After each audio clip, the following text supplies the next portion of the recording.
ការប្រកួត El Clasico រវាងក្លឹបបាល់ទាត់ Real Madrid និងក្លឹបបាល់ទាត់ Barcelona នឹងមកដល់នាថ្ងៃអាទិត្យយប់ស្អែកនេះអ្វីដែលគួរឲ្យកត់សម្គាល់ទៅទៀតនោះគឺការប្រកួតនាថ្ងៃអាទិត្យនេះគឺមានកម្ដៅក្តៅជាងរាល់ដងកាលពីរដូវកាលមុន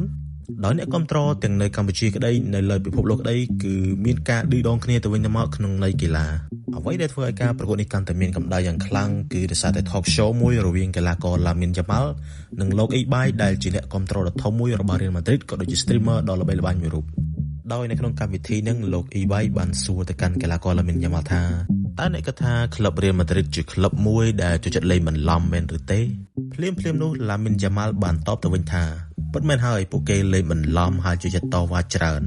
នោះជាអ្វីដែលពួកគេតែងតែធ្វើបន្ថែមពីនេះទៅទៀត Lamine Yamal បាននិយាយថាតើកីឡដ្ឋាន Bernabeu ជាកីឡដ្ឋានដែលពិបាកសម្រាប់ក្រុមផ្សេងមែនទេប៉ុន្តែមិនមែនសម្រាប់ក្លឹប Barcelona នោះទេលើកចុងក្រោយដែលខ្ញុំបានលេងនៅទីនោះខ្ញុំបានស៊ុតបញ្ចូលទីហើយយើងទទួលបានជ័យជំនះក្នុងលទ្ធផល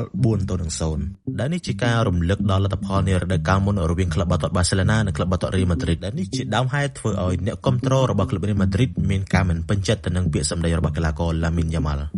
ប្រពន្ធពី The Touchline បានរីកាថាក្លឹប Real Madrid មានការមិនសប្បាយចិត្តជាខ្លាំងនិងចាត់ទុកថានេះជាការមិនគោរពពួកគេចំពោះពាក្យសម្ដីរបស់ Lamine Yamal ដែលថា Real Madrid ជាក្រុមដែលចូលចិត្តលេងបន្លំហើយចូលចិត្តតវ៉ាច្រើនរួមទាំងរំលឹកដល់លទ្ធផលឈ្នះ 4-0 នៅទឹកដី Santiago Bernabeu ថែមទៀតផងក្លឹប Real Madrid នឹងប្រើការប្រកួតនៅថ្ងៃអាទិត្យជាការសងសឹកទៅលើ Lamine Yamal ក៏ដូចជាក្លឹប Barcelona ដែលកាលពីរដូវកាលមុនក្លឹប Real Madrid ពុំទទួលបានជ័យជំនះសោះពេលដែលពួកគេប្រកួតតទល់នឹង Barcelona បន្ថែមពីនេះទៀតមិត្តរួមជម្រើសជាតិអេស្ប៉ាញគឺកីឡាករ Dani Carvajal ក៏មានគម្រោងមកនិយាយជាមួយ Lamine Yamal ផងដែរ